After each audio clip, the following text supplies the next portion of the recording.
Hello, स्वागत है आपका फ्री जीके के चैनल पे। मेरा नाम है किरण भावर। आज की इस वीडियो में ज्योग्राफी से हम कवर करेंगे मेघ एवं वर्षण। मेघ कितने प्रकार के होते हैं, वर्षा कितने प्रकार की होती है, सारी चीज़ें इस वीडियो में हम कवर करेंगे। इम्पॉर्टेंट है ये टॉपिक, पहले भी क्वेश्चन पूछे जा चुके हैं और आज के इस वीडियो में हमने 25 इंपॉर्टेंट MCQs कवर किए हैं। ज्योग्राफी की सीरीज़ चल रही है। ज्योग्राफी के हम सारे टॉपिक्स कवर कर रहे हैं। पहले हम सारे टॉपिक्स समझते हैं, उसके बाद उस टॉपिक से रिलेटेड MCQs कवर करते हैं। सारे टॉपिक्स आपको मिल जाएंगे। प्लेलिस्ट का नाम है वर्ल्ड्स ज्योग्राफी। आप सभी से रिक्वेस्ट है, फ्री ऑनलाइन क्लासेस वीडियोस देखने के लिए चैनल को सब्सक्राइब करें और जो बेल है उस पर ऑल प्रेस ज़रूर कर लें। Thank you. पहले हम समझेंगे इस टॉपिक को, उसके बाद MCQs कवर करेंगे। देखिए, वाटर साइकिल पहले भी आप लोग इसको पढ़ चुके हैं। ओके, वर्षा जब जलवाष्प की बूंदें जल के रूप में पृथ्वी पर गिरती हैं तो उसे हम वर्षा कहते हैं। इसे समझने का सबसे अच्छा तरीका है, आप आपके घर में पानी गर्म करते हैं। मान लीजिए किसी बर्तन में आपने पानी उबाला है, उसके ऊपर आपने ढक्कन रख दिया। थोड़ी देर बाद आप देखेंगे उस ढक्कन की सतह पे कुछ पानी की बूंदें हैं। ढक्कन को जैसे आप टेढ़ा करेंगे, पानी की बूंदें सारी गिर जाएंगी।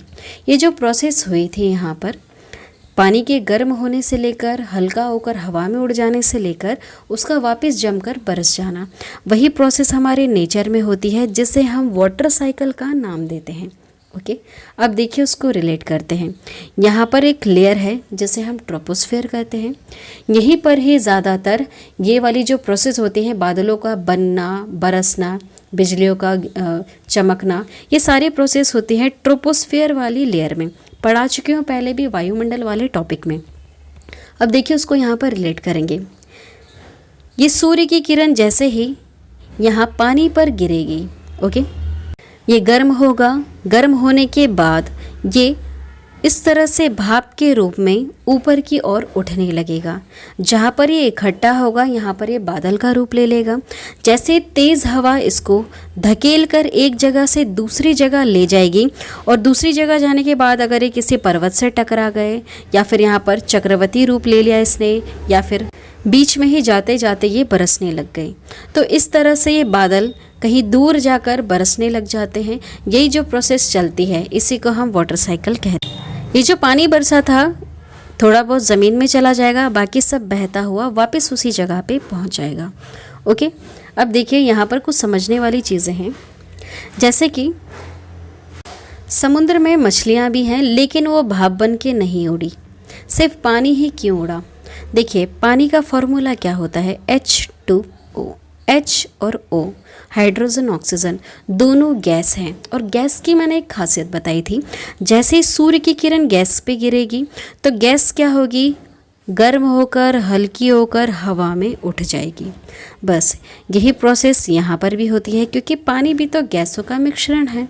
ओके, इस वजह से ये भाप बन के उड़ती है। ओके, यहाँ पर मछली भी है, वो भाप बन के नहीं उड़ेगी, क्योंकि उसका फॉर्मूला वो नहीं है, गैस से मिलके नहीं बनी है, उसमें मास भी है। ओके, अब आप समझ में आया आप लोगों को कि पानी ही क्यों उड़ा, मछली क्यों नहीं उड़ी इसमें से। ओके, क्योंकि पानी का फॉर्मूला है H2O और H और O गैस है, और गैस की खासियत ही यही है, जैसे ही सूर्य की किरण गिरेगी वह ठंडी, वह गर्म होकर हल्की हो जाएगी और ऊपर की ओर उठ जाएगी। यही प्रोसेस यहाँ पर भी हुई और ऊपर उठ गई। देखिए, पानी की एक और खासियत है, ये 3 रूप बदलती है। जैसे पानी जिसे हम पी सकते हैं, दूसरा बर्फ़ के फॉर्म में, और तीसरा भाप के रूप में। ठीक है, 3 रूप ये धारित कर लेती है। इसी वजह से ये एक जगह से दूसरी जगह भी चली गई और यहाँ पर ये पानी बन के वापस बरस भी गई।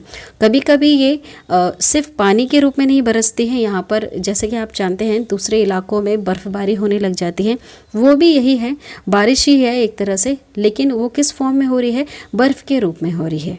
ठीक है, ये चीज़ें आप लोगों को समझ में आई। अब देखिए, यहाँ पर समझने वाली चीज़ है कि बादल जो होते हैं ये कैसे कैसे होते हैं। ये इनकी ऊंचाई पर ये अलग अलग रूप में होते हैं और इनके कुछ अलग अलग विशेषताएं होती हैं। जैसे कि देखिए, सबसे जो ऊंचाई पे रहेंगे ऊंचे बादल, उसको हम पछाब, पछाब स्तरी या फिर पछाब कपासी के नाम से जानेंगे। उसके बाद थोड़ी कम ऊंचाई वाले बादल, जो पछाब वाले बादल है, एक्चुअली इसकी जो ऊंचाई होती है ये 8,000 से लेकर 12,000 मीटर की ऊंचाई तक ये होते हैं। ओके, उसके बाद देखिए हम उससे थोड़ा नीचे वाले बादलों की बात करेंगे। जो कपासी बादल, ये इसके कुछ उदाहरण हैं जैसे स्तरी मध्य तथा कपासी मध्य, है ना। इनकी ऊंचाई ज़्यादा से ज़्यादा 4,000 से लेकर 7,000 मीटर तक ही होती है। उसके बाद कम ऊंचाई वाले बादल जो आप देखेंगे कि अगर आप किसी छोटे से पर्वत पर भी अगर आप चढ़ेंगे तो वहाँ पर भी आपको बादल देखने के लिए मिल जाएंगे, ठीक है, आपके बिल्कुल पास पास में। वो काफ़ी कम ऊंचाई वाले होते हैं जिसको हम स्तरी कपासी, स्तरी वर्षा बादल एवं कपासी वर्षा बादल के नाम से जानेंगे। ओके, ये हो गए बादल। इन सब की क्या खासियत है, पछाब जो है, कपासी है, स्तरीय बादल है, इनकी क्या खासियत है, ये हम आगे समझेंगे जब इससे रिलेटेड एमसीक्यूज पूछे जाएंगे। ओके, अब देखते हैं वर्षा के बारे में। वर्षा 3 प्रकार की होती है। देखिए, पहली वाली को हम कहेंगे संवहनीय वर्षा। ये नॉर्मल प्रोसेस है जैसे होती है। ओके, क्या होता है, जब भूतल, ये भूतल है, भूतल में बहुत गर्म हो गई, गर्म होने के कारण उसके साथ लगने वाली जो वायु है वो भी गर्म हो गई और वायु गर्म होकर फैल गई। फैलने के बाद ये हल्की हो जाती है और यह हल्की वायु ऊपर उठने लगती है। ये सारी वायु संवहनीय धाराओं का निर्माण कर लेती है। ऊपर जाकर यह वायु ठंडी हो जाती है और उसमें जो उपस्थित जलवाष्प होता है इसका संघनन हो जाता है और उसके कारण संघनन से कपासी मेघ बन जाते हैं जिससे घनघोर वर्षाएं होने लग जाती हैं। इसको हम क्या कहेंगे, संवहनीय वर्षा कहेंगे। ठीक है, ये जो छोटी सी प्रोसेस हो रही है यहाँ पर, जो नॉर्मल प्रोसेस है उसी को हम संवहनीय वर्षा कहते हैं। ओके, नेक्स्ट होती है पर्वतकृत। पर्वतकृत से आप समझ गए, पर्वत का यहाँ पर कुछ रोल हो रहा होगा। ओके, इसमें क्या होता है, जब ये जो जलवाष्प है, जलवाष्प से जो लदी हुई गर्म वायु है, इसको किसी पर्वत या पठार की ढलान के साथ जब ऊपर चढ़ना पड़ता है तो यह वायु ठंडी हो जाती है और ठंडी होने के कारण यह संतृप्त हो जाती है और ऊपर चढ़ने से जलवाष्प का संघनन होने लगता है और इससे वर्षा हो जाती है। इसी को हम पर्वतकृत वर्षा कहते हैं। ठीक है, मतलब कि ये जो बादल है ये उड़े यहाँ से यहाँ की तरफ गए, है ना, यहीं के यहीं बरस गए या फिर बिना पर्वत से टकराकर बरस गए तो उसको हम संवहनीय वर्षा कहेंगे। लेकिन यही अगर पर्वत से या फिर पहाड़ से टकरा गए और टकराने के बाद जब ये ऊपर की तरफ चढ़ने लगते हैं, है ना, टकराने के बाद ये जगह बदलते हैं, जगह ढूंढते हैं कि ऊपर से होते हैं वापस इधर से जाने लगे, तो ऐसे में क्या हो जाता है, जलवाष्प में संघनन होने लगता है, कंडेंसेशन प्रोसेस होती है। संघनन को हम कंडेंसेशन प्रोसेस कहते हैं। कंडेंसेशन प्रोसेस क्या होती है, वही प्रोसेस जिसकी वजह से बर्तन में जब आपने पानी गर्म किया और उस ढक्कन में वो पानी आकर टच हुआ, है ना, कैसे हुआ, उस प्रोसेस को हम कहते हैं कंडेंसेशन प्रोसेस। ठीक है, यहाँ से उड़कर ऊपर गया, ऊपर उड़ने के बाद वो सब जम गए, उस ढक्कन पर जम गए और उसने पानी का रूप ले लिया, उसको हम कंडेंसेशन प्रोसेस कहते हैं। ठीक है, यही सेम प्रोसेस यहाँ पर भी होगी। ये बादल जैसे ही ऊपर की तरफ चढ़ने लग जाएंगे तो यहाँ पर कंडेंसेशन प्रोसेस स्टार्ट हो जाएगी। ठीक है, इसी से पर्वतकृत वर्षाएं होती हैं और ज़्यादातर हमारे पृथ्वी पर जो वर्षा होती है वो इसी वजह से होती है, पर्वतकृत वर्षा की वजह से ही होती है। अब तीसरा जो इसका प्रकार है वो है चक्रवाती वर्षा। चक्रवात में पढ़ा चुके हैं आप लोगों को, बहुत ही सिंपल सा टॉपिक था। ठीक है, वहाँ पे चक्रवात और हमने वो प्रति चक्रवात, एंटी साइक्लोन हमने समझा अच्छी तरह से, एमसीक्यूज भी कवर कर लिए। वहाँ पर आप लोगों ने समझा होगा कि जो चक्रवात होता है इसके द्वारा जो बारिश आती है उसी को हम चक्रवाती या फिर वाताग्रह वर्षा कहते हैं। स्टार्ट करते हैं इस टॉपिक से रिलेटेड एमसीक्यूज। पहला क्वेश्चन है, निम्नलिखित में से किस मेघ को मोती का माता कहा जाता है? मोती का माता कहा जाता है पछाब मेघ को। पछाब मेघ के बारे में समझते हैं। इसका जो निर्माण है यह सतह से 8,000 से लेकर 12,000 मीटर की ऊंचाई पर होता है। ये पतले तथा बिखरे हुए होते हैं और ये पंख के समान प्रतीत होते हैं। इनका रंग भी हमेशा सफ़ेद होता है। सफ़ेद होने की वजह से मोती का माता कहा जाता है। नेक्स्ट क्वेश्चन, ऐसे घने धूसरी बादलों को क्या कहते हैं जो वर्षा करते हैं? इसे हम वर्षा स्तरी मेघ कहते हैं। स्तरी मेघ क्या है? ये परतदार चादरदार इस तरह से होते हैं, परतदार चादर जैसे लगते हैं। ये अधिकांश या पूरे आकाश को ढके हुए रहते हैं। ये 2 या 3 किलोमीटर की ऊंचाई पर पाए जाते हैं। इसमें सतत वर्षण के गुण होते हैं। ये बादल या तो ऊष्मा के हाशिए या अलग अलग तापमानों पर हवा के आपस में मिश्रित होने से बनते रहते हैं। नेक्स्ट क्वेश्चन की तरफ बढ़ते हैं। ऑक्टास मापनी का प्रयोग निम्नलिखित में से किसके मापने के लिए किया जाता है? इसका प्रयोग मेघाच्छादन की मात्रा को मापने के लिए किया जाता है। नेक्स्ट क्वेश्चन, नेफोमीटर से किसका मापन किया जाता है? तो बादलों का दिशा एवं गति। नेक्स्ट क्वेश्चन, कौन सा मेघ वायुमंडल से सर्वाधिक ऊंचाई पर निर्मित होते हैं? सबसे ज़्यादा ऊंचाई पर निर्मित होते हैं पछाब मेघ, 8000 से लेकर 12000 मीटर की ऊंचाई तक। नेक्स्ट क्वेश्चन, रेशेदार दिखाई देने वाले मेघ, ये भी पछाब होते हैं, ये रेशेदार दिखाई देते हैं। इनको हम मोती का माता नाम भी देते हैं। ओके, और सबसे ज़्यादा ऊंचाई पर होते हैं पछाब मेघ। नेक्स्ट क्वेश्चन, निम्नलिखित में से किस मेघ का शीर्ष गोभी के फूल के समान प्रतीत होता है? गोभी के फूल के प्रतीत कपासी मेघ होता है। कपासी जो है इसका यह रुई के समान दिखते हैं और ये 4000 से लेकर 7000 मीटर की ऊंचाई पर बनते हैं। ये छितरे तथा इधर उधर बिखरे देखे जा सकते हैं। ये चपटे आधार वाले होते हैं व शीर्ष इसका गुंबदनुमा होता है। नेक्स्ट क्वेश्चन, विषुवतीय प्रदेश में सामान्यतः कौन सा मेघ देखने के लिए मिलता है? यहाँ पर कपासी वर्षा देखने के लिए मिलती है।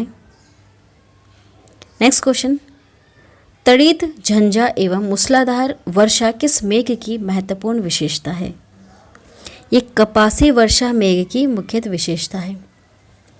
नेक्स्ट क्वेश्चन, निम्नलिखित में से कौन सा मेघ सूर्य एवं चंद्रमा के चारों ओर प्रभाव मंडल का निर्माण करता है? सूर्य और चंद्रमा के चारों ओर प्रभाव मंडल का निर्माण करता है। पछाब स्तरीय होगा क्योंकि ये काफ़ी ज़्यादा ऊंचाई पर होता है और ऊंचाई ज़्यादा होने के कारण ऐसा लगता है कि ये सूर्य और चंद्रमा को ढके हुए हैं। नेक्स्ट क्वेश्चन, रेगिस्तानों में बादल बरसते नहीं हैं। क्यों नहीं बरसते हैं? क्योंकि वहाँ पर निम्न आर्द्रता है। निम्न आर्द्रता के कारण वहाँ पर बादल नहीं बरस सकते। नेक्स्ट क्वेश्चन, किसी स्थान विशेष की वर्षा निर्भर करती है? पर्वतों की दिशा पर निर्भर करता है। नेक्स्ट क्वेश्चन, भूमध्य रेखीय प्रदेश में किस प्रकार की वर्षाएं होती हैं? तो यहाँ पर संवहनीय वर्षाएं होती है। नेक्स्ट क्वेश्चन, शीतोष्ण कटिबंधीय क्षेत्रों में सामान्यतः किस प्रकार की वर्षाएं होती है? यहाँ पर चक्रवातीय वर्षाएं होती है। देखिए, शीतोष्ण कटिबंधीय क्या है, भूमध्य रेखा क्या है, विषुवत रेखा क्या है, ये सारी चीज़ें वर्ड टू वर्ड एक्सप्लेन में पहले करवा चुकी हूँ। आप क्वेश्चन का आंसर इसलिए नहीं समझ पाते हो अच्छी तरह से क्योंकि इन वर्ड्स के मीनिंग नहीं पता होते हैं, इसलिए मैंने टॉपिक वाइज जियोग्राफी में सारी चीज़ें पहले ही समझा दी हैं। ये तो बेसिक चीज़ें हैं, इनको समझने के बाद ही आप इस टॉपिक को गहराई से समझ पाएंगे। नेक्स्ट क्वेश्चन, पवन विमुख ढालों की अपेक्षा पवनाभिमुख ढालों पर दृष्टि अधिक होती है। यह किस वर्षा की विशेषता है? यह पर्वतकृत की विशेषता है। मैंने बताया आपको कि पर्वतकृत वर्षा किस कारण होती है। पवन विमुख ढालों की अपेक्षा पवनाभिमुख ढालों पर दृष्टि अधिक होती है और यह वर्षा की विशेषता है पर्वतकृत वर्षा की। नेक्स्ट क्वेश्चन, संसार की अधिकांश वर्षा निम्न में से किस रूप में होती है? करेक्ट आंसर इसका पर्वतीय वर्षा के रूप में होती है। नेक्स्ट क्वेश्चन, निम्नलिखित में से किस क्षेत्र में सालों भर वर्षाएं होती रहती हैं? भूमध्य रेखा पर। नेक्स्ट क्वेश्चन, निम्नलिखित में से किस क्षेत्र में जाड़े के ऋतु में ही वर्षाएं होती हैं? भूमध्य सागरीय में। नेक्स्ट क्वेश्चन, वृष्टि छाया प्रदेश किसे कहते हैं? पर्वतों के पवना विमुख ढाल को, पर्वतों के पवना विमुख ढाल को वृष्टि छाया प्रदेश कहते हैं। नेक्स्ट क्वेश्चन, समान वर्षा की मात्रा वाले स्थानों को मिलाने वाली रेखा को क्या कहा जाता है? इसे आइसोहाइट कहा जाता है। नेक्स्ट क्वेश्चन, किस प्रकार की वर्षा बिजली की चमक एवं बादलों की गरज के साथ होती है? संवहनीय वर्षा बिजली की चमक और बादलों की गरज के साथ होती है। नेक्स्ट क्वेश्चन, विश्व में सर्वाधिक वर्षा वाला स्थान मासीन राम है। मासीन राम प्लेस है जहाँ पर सर्वाधिक वर्षा होती है। नेक्स्ट क्वेश्चन, विश्व का सर्वाधिक शुष्क स्थल कौन सा है जहाँ बारिश बहुत कम होती है? यह अटाकामा, ये शुष्क स्थल है। नेक्स्ट क्वेश्चन, बादल फटने का क्या अर्थ होता है? इसका अर्थ होता है कि भारी तूफान के साथ असाधारण रूप से भारी बरसात का होना। नेक्स्ट क्वेश्चन, रेगिस्तान में बादल अवक्षेप होकर क्यों नहीं बरसते? क्योंकि वो जगह कम आर्द्रता वाली होती है। नेक्स्ट क्वेश्चन, विश्व में वार्षिक वर्षा का औसत कितना है? 100 सेंटीमीटर। नेक्स्ट क्वेश्चन, निम्नलिखित में से किस प्रकार के मेघ में सतत वर्षण के गुण होते? वर्षा स्तरीय मेघ में सतत वर्षण के गुण होते हैं। आज की वीडियो में इतना ही। इस टॉपिक से रिलेटेड नेक्स्ट टॉपिक होगा विश्व की झीलें। वीडियो पसंद आती वीडियो को लाइक कर दें, शेयर कर दें और हमारे इस चैनल को ज़रूर सब्सक्राइब कर दें। Thank you.